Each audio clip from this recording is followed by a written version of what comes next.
Hello everyone, welcome to Pant study point. आज की class में हम देखने वाले हैं 2017 MP police previous year question paper देखने वाले हैं। इसमें 15 साइंस के क्वेश्चन हम देखेंगे। 15 साइंस के क्वेश्चन हम देखेंगे विद एक्स्ट्रा फैक्ट के साथ। तो स्टार्ट करते हैं। ये क्वेश्चन है 21 अगस्त 2017 का फर्स्ट शिफ्ट का ये क्वेश्चन पेपर है और इसके साइंस के क्वेश्चन हम देखने वाले हैं किस तरह से क्वेश्चन पूछा गया था।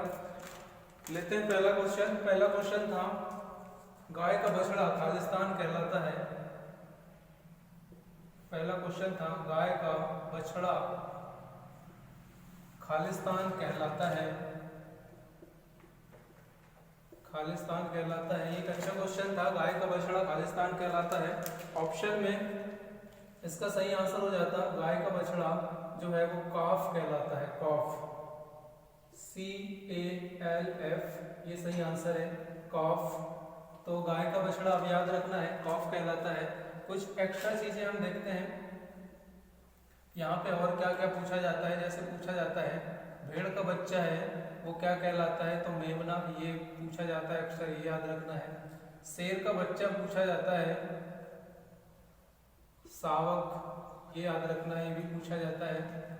दीमक का जो बच्चा है उसको निम्फ कहते हैं, निम्फ, ये भी पूछा जाता है। और याद रखना है कुत्ता का बच्चा पिल्ला कहलाता है। कुत्ते के बच्चे को पिल्ला कहते हैं। तो इतनी चीजें हमको याद रखना है। एक याद रखना है मेंढक का बच्चा, मेंढक का जो बच्चा है ये टेडपोल कहते हैं, टेडपोल। तो इतनी चीजें हमें याद रखना है। पूछा गया था हमसे गाय का बछड़ा या गाय का बच्चा क्या कहलाता है, कॉफ, सही आंसर होगा इसका कॉफ। भेड़ का बच्चा मेमना याद रखना है, शेर का बच्चा सावक याद रखना है, दीमक के बच्चे को निम्फ कहते हैं और कुत्ते के बच्चे को पिल्ला और मेंढक के बच्चे को टेडपोल कहते हैं।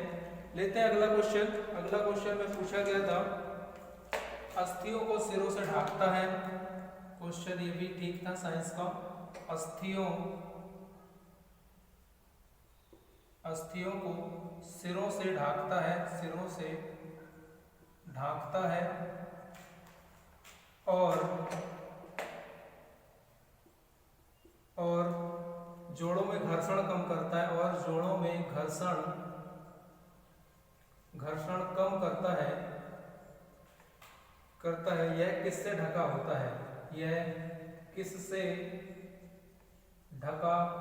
है, ये क्वेश्चन पूछा गया था। अस्थियों को मतलब हड्डियों को सिरों से ढांकता है, हड्डियों के सिरों को ढांकता है और जोड़ों में घर्षण कम करता है। यह किससे ढका होता है, ये पूछा गया था क्वेश्चन। इसका सही आंसर हो जाता उपास्थि, जिसको हम कार्टिलेज कहते हैं। कार्टिलेज जो है इसका सही आंसर होता उपास्थि या कार्टिलेज। ये क्वेश्चन पूछा गया था। अगला क्वेश्चन हम लेते हैं।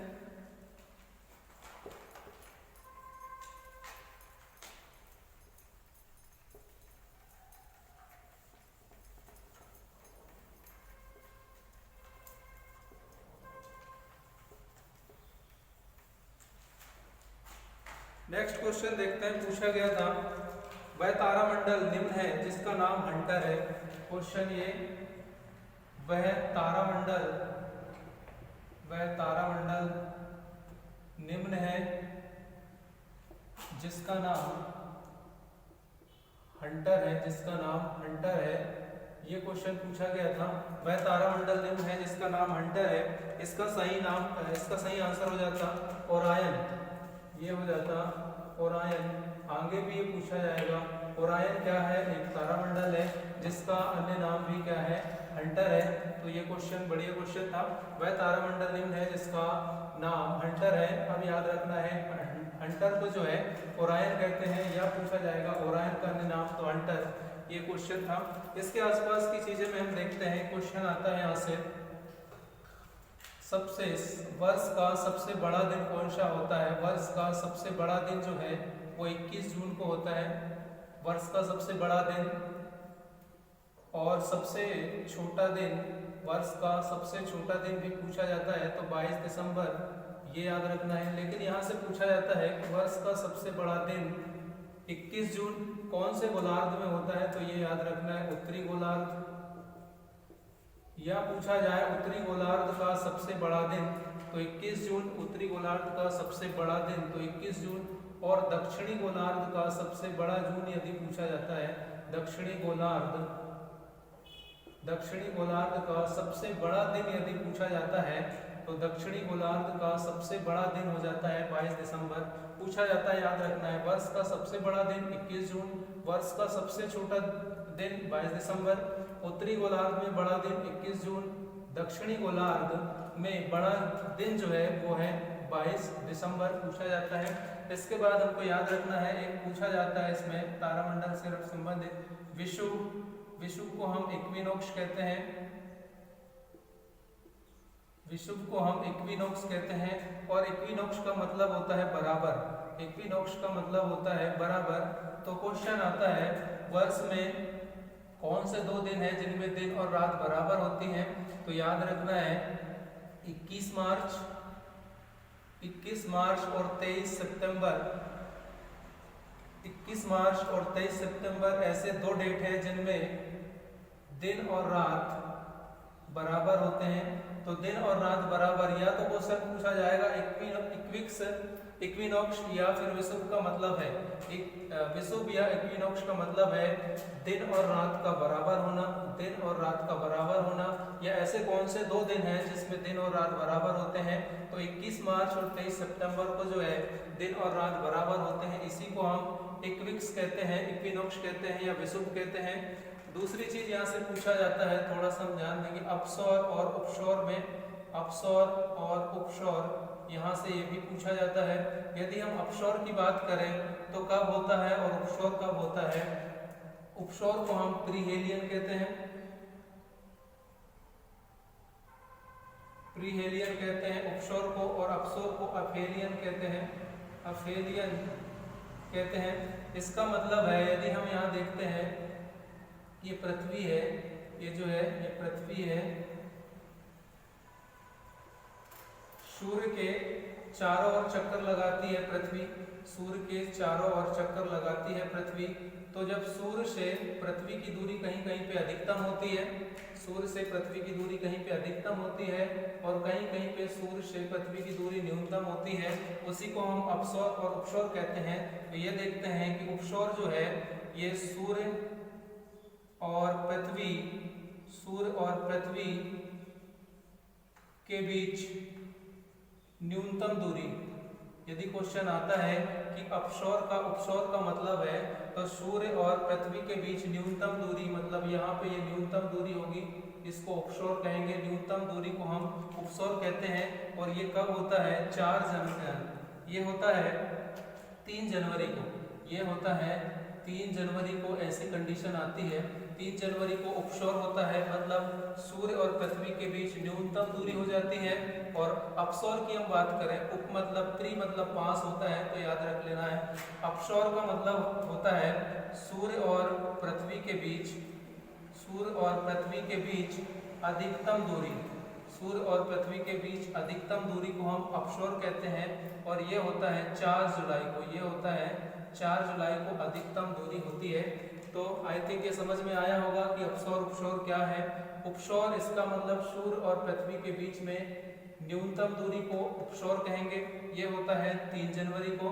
और अपसौर, अपसौर का मतलब है सूर्य और पृथ्वी के बीच, सूर्य और पृथ्वी के बीच अधिकतम दूरी, सूर्य और पृथ्वी के बीच अधिकतम दूरी को हम अपसौर कहते हैं, ये होता है 4 जुलाई को। तो ये दोनों याद रखना है। इसी तरह से एक क्वेश्चन आता है अपभू और उपभू को लेके, तो अपभू और उपभू में याद रखना है, अपभू का मतलब है ये चंद्रमा, चंद्रमा और पृथ्वी को जोड़ता है, चंद्रमा और पृथ्वी के बीच अधिकतम दूरी, चंद्रमा और पृथ्वी के बीच अधिकतम दूरी को अपभू कहते हैं। और उपभू जो है चंद्रमा और पृथ्वी के बीच न्यूनतम दूरी, चंद्रमा और पृथ्वी के बीच न्यूनतम दूरी को उपभू कहते हैं। तो अपभू उपभू दोनों याद रखना है, ये चंद्रमा और पृथ्वी के लिए यूज होता है, और अपसौर उपसौर जो यूज होता है वो सूर्य और पृथ्वी के लिए यूज होता है, अधिकतम और न्यूनतम दूरी को लेके। तो इस क्वेश्चन में जो है इतनी चीजें याद रखना है। अगला क्वेश्चन हम लेते हैं,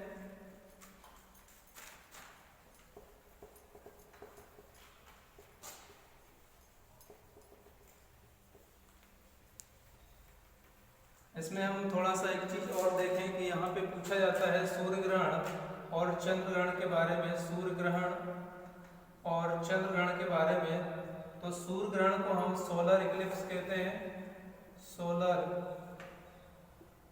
इक्लिप्स कहते हैं, और चंद्र ग्रहण को हम लूनर इक्लिप्स कहते हैं, लूनर इक्लिप्स कहते हैं। सूर्य ग्रहण में क्या होता है, सूर्य ग्रहण में सूर्य सबसे टॉप में होता है, सूर्य से निकलने वाली प्रकाश की जो किरणें हैं वो पृथ्वी तक नहीं पहुंचती हैं।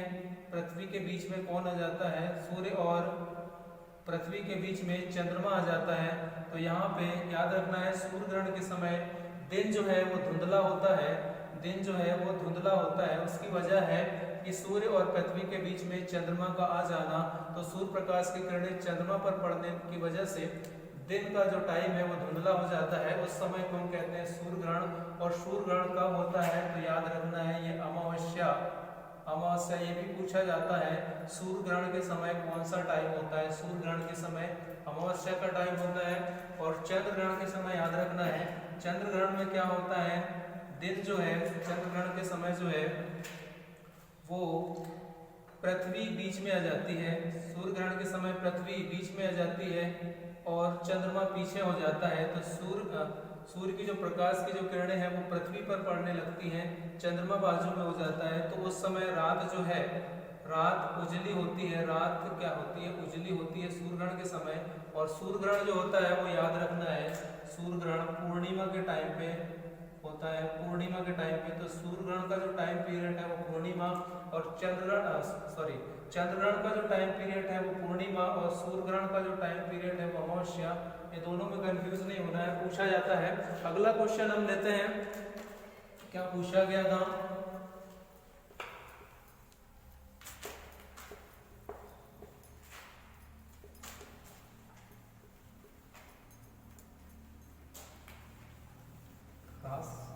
बाजू में आ जाओ यार।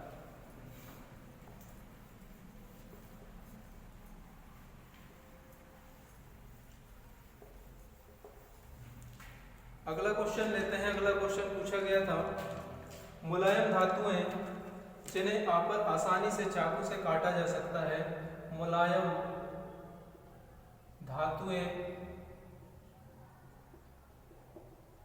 जिन्हें आसानी से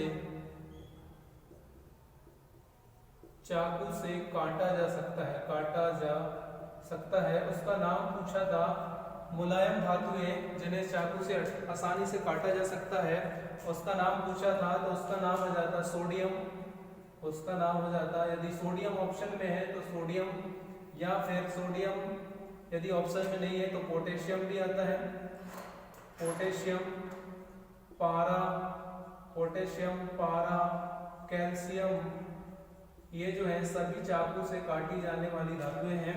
तो याद रखना है, सोडियम, पोटेशियम, पारा और कैल्शियम, ये सभी को हम चाकू से काट सकते हैं क्योंकि मुलायम धातुएं होती हैं। अक्सर एग्जाम में ये वाला जो है ऑप्शन में दिया हुआ रहता है सोडियम, तो इसमें याद रखना है सोडियम को भी काट सकते हैं, पोटेशियम को भी, पारा को भी और कैल्शियम को भी, ये मुलायम धातुओं की कैटेगरी में आते हैं। इसलिए अगला क्वेश्चन हम देखते हैं, कौन सा क्वेश्चन था, कौन सा ऊर्जा का स्रोत नवीनीकरणीय नहीं है।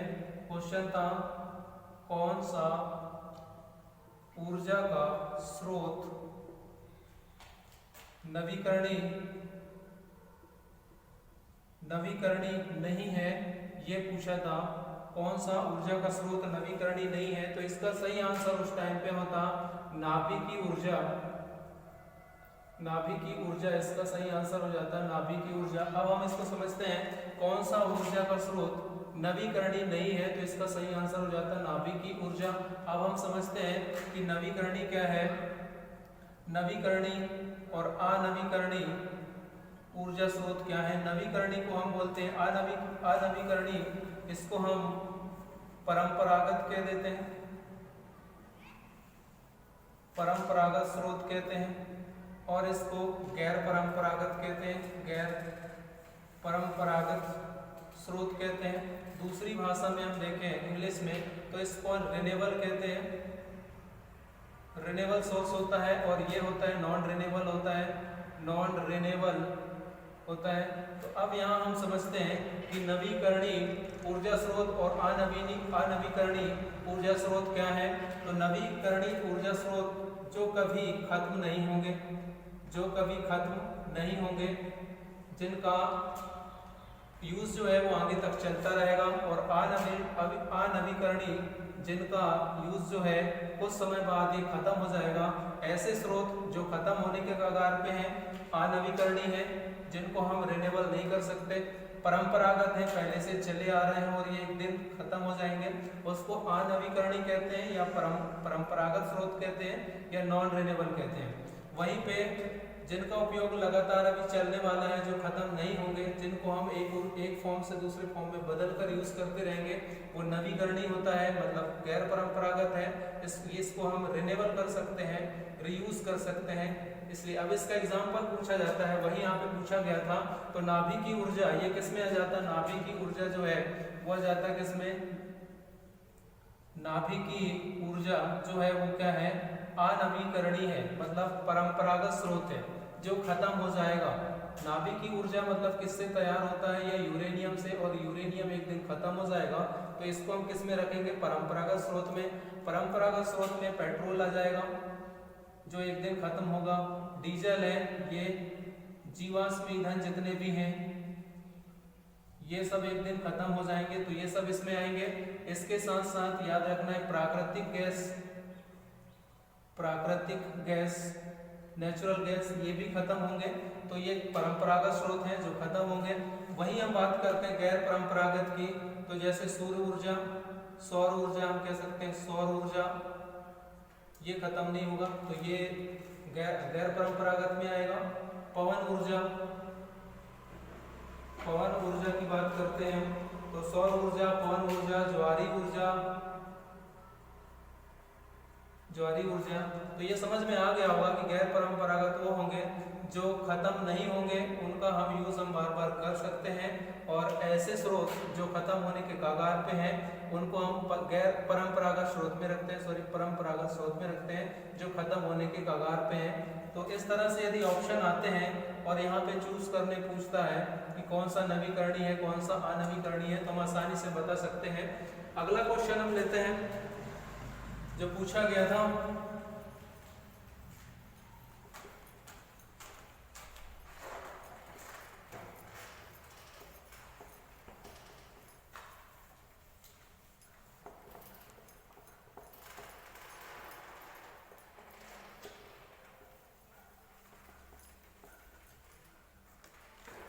अगले क्वेश्चन की हम बात करते हैं। तो अगला क्वेश्चन जो पूछा गया था वो था एक तत्व जो पानी में संग्रहित होता है, एक तत्व जो पानी में संग्रहित होता है। ये आसान क्वेश्चन था। एक तत्व जो पानी में संग्रहित होता है, ये आ जाता फास्फोरस। फास्फोरस जो है उसको पानी में संग्रहित करते हैं, इसका सही आंसर हो जाता। यहाँ हम एक्स्ट्रा चीजें देखें तो यहाँ पूछा जाता है सोडियम, Na, मतलब सोडियम को किसमें रखा जाता है, तो मिट्टी के तेल में रखा जाता है, क्योंकि बाहर के इन्वायरमेंट से ये रिएक्शन बना लेता है, रिएक्शन कर लेता है, इसलिए मिट्टी के तेल में रखा जाता है सोडियम को। दूसरा पूछा जाता है पारा। पारा को किसके पात्र में रखा जाता है, तो पारा को लोहे के पात्र में रखा जाता है, ये याद रखना है। सोडियम को मिट्टी के तेल में रखा जाता है, और फास्फोरस को जल में रखा जाता है, पानी में रखा जाता है।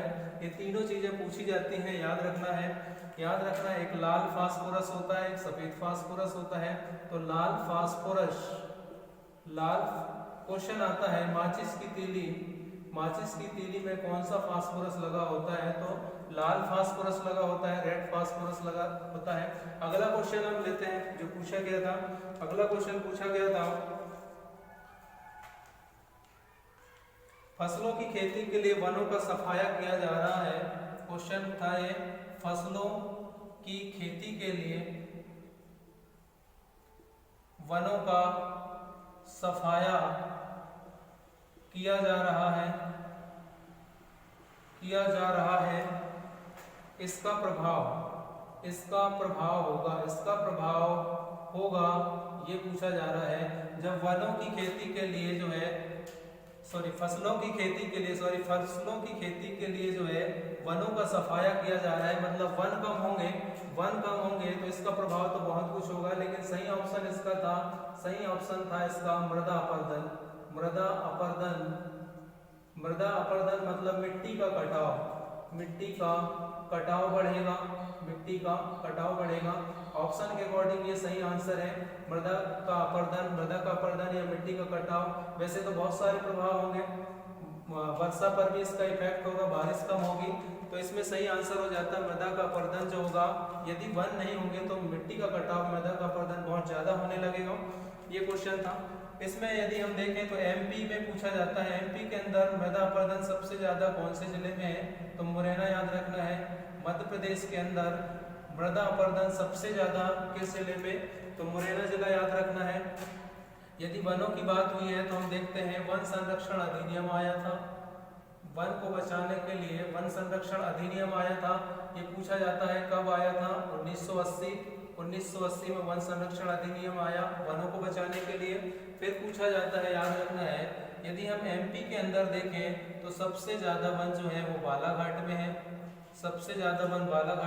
इसके बाद दूसरा नंबर आता है रीवा का और तीसरा नंबर आता है छिंदवाड़ा का। तो एमपी के अंदर टॉप 3 जिले जिनमें वन ज्यादा है, तो सबसे ज्यादा बालाघाट में, इसके बाद रीवा में, इसके बाद छिंदवाड़ा में। ये पूछा जाता है, याद रखना है।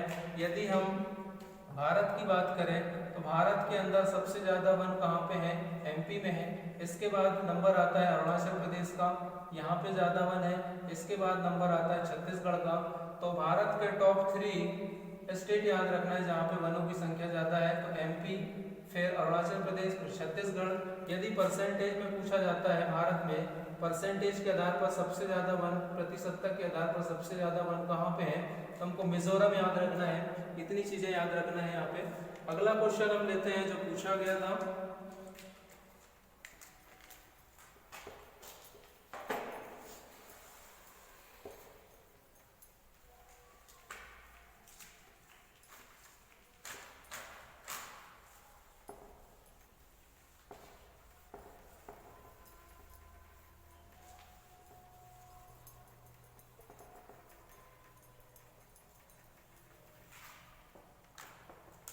अगला क्वेश्चन हम देखते हैं। पूछा गया था एक बटन मशरूम का छतरी, एक बटन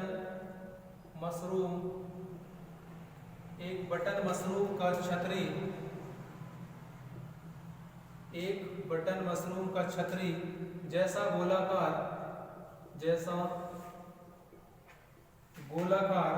भाग होता है। इसका मतलब इसने ये पूछा था कि एक मशरूम का जो ऊपर का छत्ता होता है, छतरी जैसा भाग होता है गोलाकार, उसको क्या कहते हैं? एक बटन मशरूम का छतरी जैसा गोलाकार भाग होता है, इसको क्या कहते हैं? ये पूछा था। तो इसका सही आंसर हो जाता है इसको छत्र कहते हैं। इसको क्या कहते हैं? छत्र कहते हैं। वैसे ऑप्शन में छतरी का दिया हुआ था, ऑप्शन में दिया हुआ था छतरी का वृंत, ये दिया हुआ था तंतु में दिया हुआ था, और बीजाणुधानी दिया हुआ था। तो जो मशरूम का ऊपर जो छत्ता होता है, छतरी जैसा गोलाकार भाग होता है, उसको हम कहते हैं छत्र। तो ये सिंपल क्वेश्चन था। इसमें अब हम देखते हैं कि और क्या पूछा जाता है। मशरूम में पूछा जाता है किसको जो है वो सेट्रोप के नाम से भी जानते हैं, सेट्रोपा के नाम से किसको जानते हैं? ये पूछा जाता है मशरूम को। मशरूम किससे तैयार होता है? कवक से। तो ये भी पूछा जाता है और मशरूम को और किस नाम से जानते हैं? कुकुरमुत्ता, कुकुरमुत्ता के नाम से भी हम जानते हैं। तो ये सभी याद रखना है। सेट्रोट्रोप, ये सेट्रोपा नहीं है, सेट्रोट्रोप है। सेट्रोट्रोप के नाम से भी इसको जानते हैं। पहले भी क्वेश्चन आया हुआ है, तो याद रखना है मशरूम को सेट्रोट्रोप भी। कौन सा एक सेट्रोट्रोप है ये पूछा जाता है, तो मशरूम एक सेट्रोट्रोप है। सेट्रोट्रोप भी कहते हैं। कवक, कवक आ जाएगा कि मशरूम जो है किससे तैयार होता है, तो कवक। और मशरूम को क्या कहते हैं? कुकुरमुत्ता भी ये कहते हैं। तो अन्य नाम पूछा जाता है, ये याद रखना है। अगला क्वेश्चन हम लेते हैं, क्या पूछा गया था? पौधों में लचीलापन खालिस्तान के कारण होता है। पौधों में लचीलापन खालिस्तान के कारण होता है, इसको हम समझते हैं।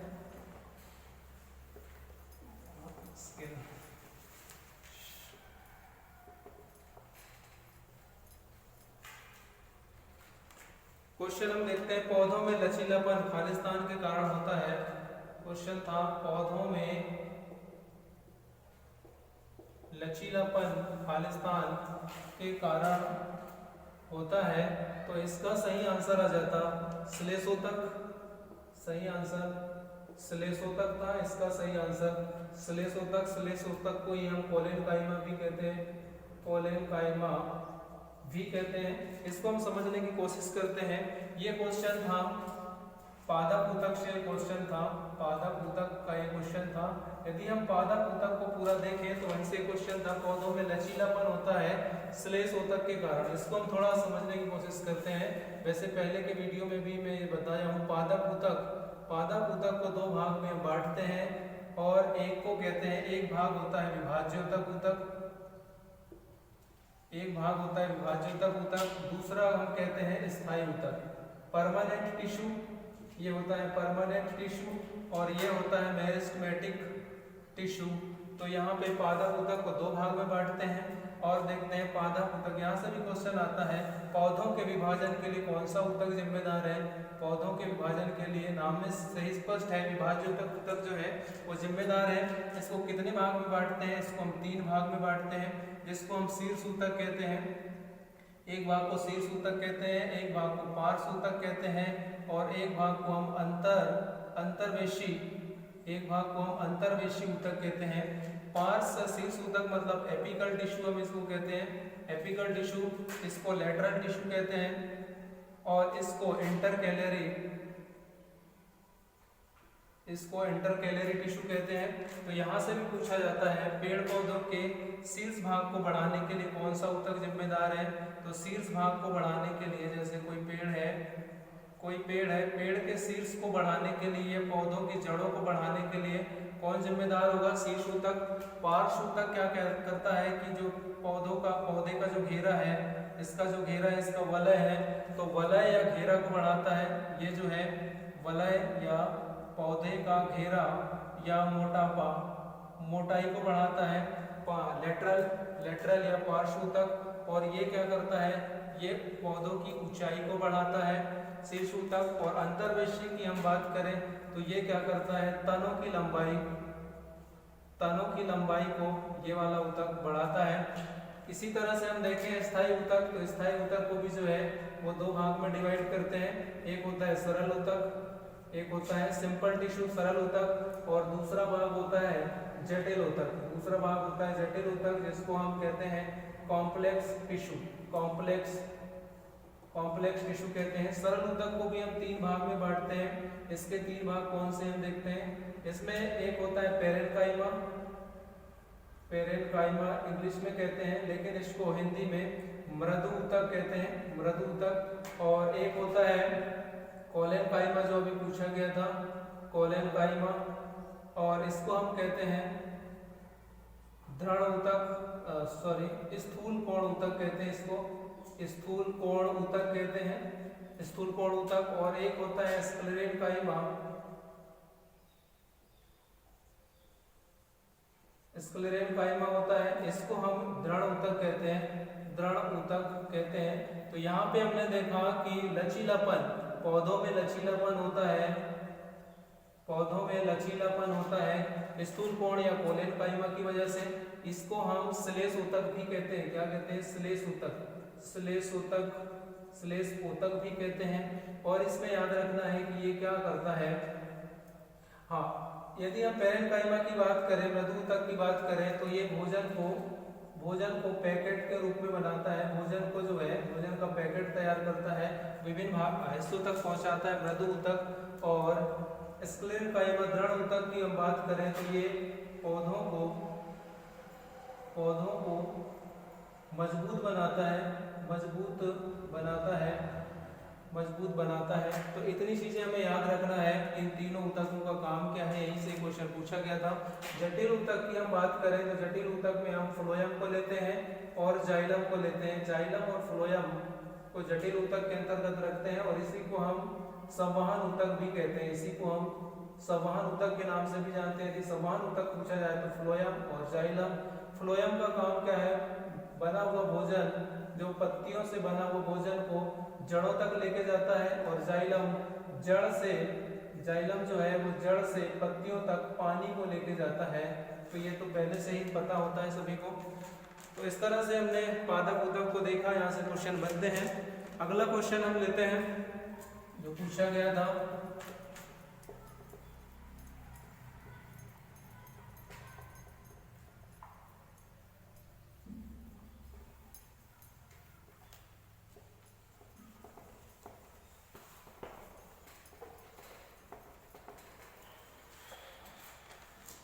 नेक्स्ट क्वेश्चन देखते हैं। पूछा गया था कि ओजोन का अवक्षय मुख्य रूप से किसके कारण होता है। तो ये आसान क्वेश्चन था। ओजोन का अवक्षय मुख्य रूप से खालिस्तान के कारण होता है। तो ओजोन का अवक्षय मुख्य रूप से खालिस्तान के कारण होता है। इसका सही आंसर हो जाता है CFC, क्लोरोफ्लोरोकार्बन। इसका सही आंसर क्या होता? क्लोरोफ्लोरोकार्बन। यदि हम यहाँ पे इसको थोड़ा सा समझने की कोशिश करें तो हमको सबसे पहले मंडलों की संख्या समझना पड़ेगा। मंडलों की संख्या यदि पूछा जाता है, टोटल जो है मंडलों की संख्या पूछा जाए तो 5 याद रखना है। 5 मंडल होते हैं। पहले हम देखते हैं, सबसे पहले क्षोभ मंडल होता है। सबसे नीचे जो है वो क्षोभ मंडल होता है, जिसको हम ट्रोपोस्फीयर कहते हैं। इसके ऊपर जो है वो समताप मंडल होता है, इसको हम स्ट्रेटोस्फीयर कहते हैं। स्ट्रेटोस्फीयर, इसके ऊपर ओजोन मंडल होता है। लेकिन मंडल में इसको काउंट नहीं करते हैं, तो इसको ओजोनोस्फीयर कहते हैं। इसके ऊपर जो है वो मेसोस्फीयर होता है। मेसोस्फीयर, इसको मध्य मंडल कहते हैं। इसके ऊपर आयन मंडल होता है, जिसको हम आयनोस्फीयर कहते हैं। और इसके ऊपर जो है वो एक्सोस्फीयर होता है, जिसको वायुमंडल कहते हैं। तो हमने देखा पूरे वायुमंडल में जो है कितने मंडल होंगे। ओजोन परत को यदि हम छोड़ देते हैं तो 1, 2, 3, 4 और 5 मंडलों की संख्या यदि पूछता है तो 5 ही हमको बताना है। क्षोभ मंडल, यहाँ से ओजोन मंडल को क्यों काउंट नहीं किया जाता? क्योंकि ओजोन मंडल जो है वो समताप मंडल के अंतर्गत आता है। क्वेश्चन यदि आता है ओजोन मंडल किसमें निहित है, तो समताप मंडल में निहित है, याद रखना है। यदि इसकी ऊंचाई पूछा जाए तो 18 किलोमीटर तक, धरातल से 18 किलोमीटर तक क्षोभ मंडल बढ़ता है। उसके आगे जो है 60 किलोमीटर तक जो है ये ओजोन मंडल पड़ता है। इसके आगे 240 किलोमीटर तक जो है मध्य मंडल पड़ता है। और आगे जैसे 640 के ऊपर जो है वो महामंडल पड़ता है। तो याद रखना है, क्षोभ मंडल में वर्षा, तूफान, बारिश, ऐसी घटनाएं कौन से मंडल में होती है पूछा जाता है। या सबसे नीचे का मंडल क्षोभ मंडल, या वर्षा, तूफान, बारिश, ऐसी घटनाएं कहाँ पे होती हैं? तो क्षोभ मंडल में। यहाँ समताप मंडल में वायुयान उड़ने की दशा पाई जाती है। तो वायुयान उड़ते हैं कौन से मंडल में? समताप मंडल में। और यदि पूछा जाता है ओजोन मंडल किसमें समाहित है या निहित है, तो समताप मंडल। बीच का यदि मंडल पूछा जाता है तो मध्य मंडल। आयन मंडल, यहाँ पे आयन मंडल में जो है यहाँ पे सैटेलाइट या उपग्रह को छोड़ा जाता है। सैटेलाइट या उपग्रह जो है किस मंडल में घूमते हैं, तो आयन मंडल में, ये याद रखना है। सबसे ऊपर का मंडल यदि पूछा जाता है तो बाह्य मंडल याद रखना है, सबसे ऊपर का बाह्य मंडल, सबसे नीचे का क्षोभ मंडल। वर्षा, तूफान, बारिश जैसी घटनाएं नीचे वाले मंडल में, सबसे ऊपर वाले मंडल को बाह्य मंडल कहते हैं, बीच के मंडल को मध्य मंडल कहते हैं। ओजोन मंडल किस में होगा, समताप मंडल में, और इनकी ऊंचाई को याद रखना है, यहाँ से पूछा जाता है। अब हम यदि ओजोन की बात करें तो ओजोन से यदि क्वेश्चन आता है, ओजोन को हम दर्शाते हैं O3 से। इसमें पूछा जाता है कि ओजोन जो है वो किसका घटक है, ओजोन जो है वो किसका, ऑक्सीजन 3 ऑक्सीजन O+O+O 3 ऑक्सीजन के मिलने से ओजोन परत तैयार होता है। ओजोन को हम किससे मापते हैं, डाप्शन से मापते हैं, इसकी इकाई पूछा जाता है ओजोन की। यदि पूछा जाए कि ओजोन परत का छिद्र अभी वर्तमान में कहाँ पर हुआ है, तो ये पूछा जाए तो अंटार्कटिका याद रखना है। अंटार्कटिका में इसके ओजोन परत में छिद्र होने का पता लगाया गया है फोरमैन के द्वारा, तो ये याद रखना है। और साथ में याद रखना है ओजोन कौन से मंडल में निहित है, तो समताप मंडल, ये याद रखना है। ओजोन मंडल को किससे नुकसान है, तो CFC से नुकसान हो रहा है, ये याद रखना है। क्लोरोफ्लोरोकार्बन, इससे कौन सी यदि गैस निकलती पूछा जाए तो क्लोरीन गैस निकलती है। इतनी चीजें हमें ओजोन मंडल के बारे में याद रखना पड़ेगा। अगला क्वेश्चन हम लेते हैं।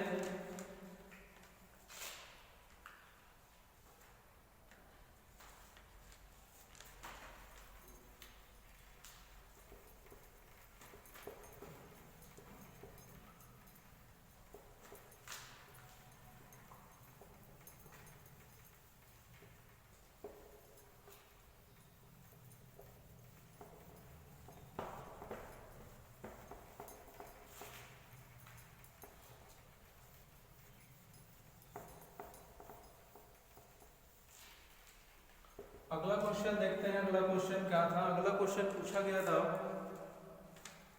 परागकोश से फूलों के, क्वेश्चन थोड़ा अजीब था। परागकोश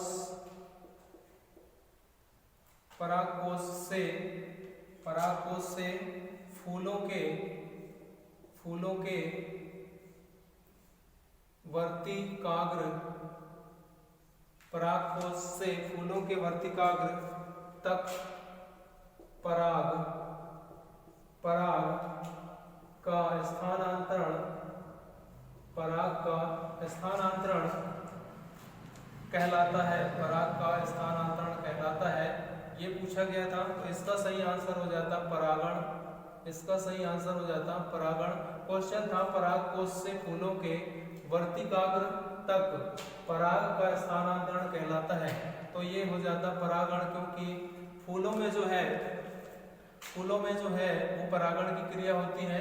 तो इसको हम समझते हैं कि किस तरह से यहाँ पे वर्तिकाग्र, परागकण क्या होता है, इन सारी चीजों को समझते हैं। सबसे पहले हम देखते हैं कि एक फूल जो होता है, फूल का जो बीचों बीच का जो भाग होता है, फूल का जो बीचों बीच का भाग होता है उसको हम ओविल कहते हैं, और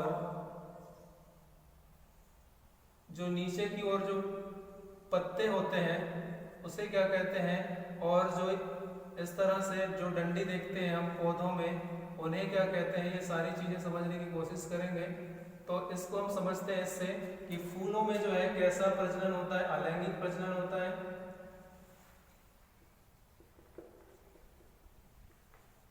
यदि क्वेश्चन आता है पेड़ पौधों में कैसा प्रजनन होता है, तो अलैंगिक प्रजनन होता है, ये लैंगिक प्रजनन नहीं होता है, इनमें अलैंगिक प्रजनन होता है। यहाँ पे जो है फूलों का मादा भाग, ये जानना जरूरी है कि मादा भाग और नर भाग, मतलब मेल पार्ट कौन सा होता है, फीमेल पार्ट कौन सा होता है, ये जानना जरूरी है। तो हम देखते हैं यहाँ पे नीचे वाले जो है इसको ऊपर वाले जो पत्ते होते हैं इसको दलपुंज कहते हैं, इसको दलपुंज कहते हैं, और नीचे वाले जो पत्ते होते हैं इसको बाह्यदलपुंज कहते हैं, बाह्यदलपुंज कहते हैं। इसको हम पेटल कह देते हैं, और नीचे वाले को सेपल कहते हैं, नीचे वाले को सेपल कहते हैं। यहीं पे हम देखें कि यहाँ पे मादा भाग कौन सा है, तो मादा भाग जो ये बीच वाला भाग होता है इसको ओविल कहते हैं, ओविल कहते हैं। और ये जो एक जो डंडा खड़ा होता है, मतलब सीधी सी एक कली निकलती है ऊपर की ओर, उसे हम क्या कहते हैं, स्टाइल कहते हैं, इसे हम स्टाइल कहते हैं। और बीच का जो भाग है इसको स्टिग्मा कहते हैं, स्टिग्मा कहते हैं। तो हमने देखा मादा पार्ट, फीमेल पार्ट में स्टिग्मा आता है, स्टिग्मा आता है जिसको वर्तिकाग्र कहते हैं। वर्तिकाग्र मतलब स्टिग्मा, यही जो स्टिग्मा है जो टूट जाता है, यही स्टिग्मा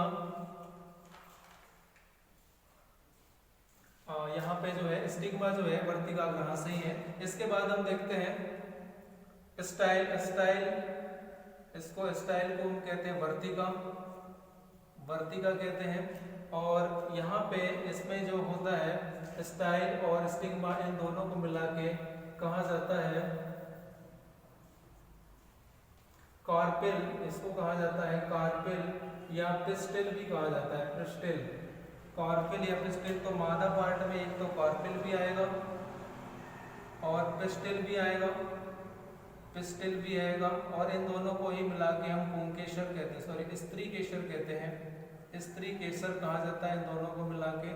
तो हमने देखा मादा पार्ट में क्या क्या आता है, फूल के मादा पार्ट में क्या आता है, स्टिग्मा आता है, स्टाइल आता है, कार्पेल आता है, पिस्टिल आता है, एक को वर्तिका कहते हैं, वर्तिकाग्र कहते हैं, और क्या कहते हैं, स्त्री केसर होता है। अब नर पार्ट की हम बात करें, मेल पार्ट की हम बात करें, तो यहाँ पे जो होगा ये जो डंडी निकलती है बीच में, इसको हम कहते हैं फिलामेंट, इसको हम फिलामेंट कहते हैं। और जो इस तरह से यहाँ पे होता है उसको हम कहते हैं एंथर, इसको हम कहते हैं एंथर। और एंथर का मतलब होता है परागकोश, परागकोश। तो पेड़ पौधों में जो प्रजनन होगा, फूलों में प्रजनन होगा, जो ये एंथर है ये टूट के स्टिग्मा में चला जाता है, टूट कर स्टिग्मा में चला जाता है। और स्टिग्मा से ये जो परागकोश है, एंथर है, वो ओविल तक पहुंच जाता है। और इस तरह से इनमें जो है अलैंगिक प्रजनन होता है। तो यहाँ पे हमने देखा एंथर और फिलामेंट, ये जो है मेल पार्ट है, एंथर इसको हम परागकोश कहेंगे। और इस फिलामेंट इसको हम तंतु कहेंगे, इसको हम तंतु कहेंगे। तो ये दोनों पार्ट है और इन दोनों को मिला के स्टेमन कहा जाता है, इन दोनों को मिला के स्टेमन कहा जाता है, मतलब पुंकेसर कहा जाता है, पुंकेसर इसको कहा जाता है। तो हमने देखा, ये याद हमें ये रखना है कि मादा पार्ट कौन कौन से हैं, स्टिग्मा है, स्टाइल है, कार्पेल है, पिस्टिल है। जबकि हमने देखा सेपल और जो पेटल है ये कोई मेल पार्ट फीमेल पार्ट में नहीं आते, ये नीचे की पंखुड़ियाँ होती है, नीचे की पंखुड़ियाँ को हम धनपुंज बाह्यधनपुंज कहते हैं, इसको पेटल और सेपल भी कहते हैं। तो ये मेल पार्ट फीमेल पार्ट के अंतर्गत नहीं आते। मादा पार्ट या फीमेल पार्ट में स्टिग्मा वर्तिकाग्र कहते हैं, स्टाइल वर्तिका कहते हैं, कार्पेल स्त्री केसर, कार्पेल या पिस्टिल दोनों को मिला के स्त्री केसर कहते हैं। तो ये जो पार्ट है मादा पार्ट है, और नर part female part male part में याद रखना है एंथर मतलब परागकोश और फिलामेंट मतलब तंतु, ये दोनों ही होते हैं। इन दोनों को स्टेमन कहा जाता है, मतलब पुंकेसर कहा जाता है। तो यहाँ से अक्सर क्वेश्चन आता है कि उसका मादा भाग कौन सा है, नर भाग कौन सा है, मेल पार्ट फीमेल पार्ट। तो याद रखना है यहाँ पे प्रजनन होता है इन्हीं के द्वारा। जो एंथर है वो टूट के स्टिग्मा में चला जाता है, स्टिग्मा से ये ओविल जो ओविल में चला जाता है। और याद रखना ये जो ओविल है, ओविल जो है ये भी जो है ये मादा पार्ट है, जिसको हम बीजांड कहते हैं, बीजांड जिसको हम बीजाणु या बीजांड हम इसको कहते हैं। तो इसमें इतना ही, मिलते हैं हम अगले वीडियो में और इसी तरह से एक नेक्स्ट पार्ट होगा। तब तक के लिए जय हिंद, थैंक यू।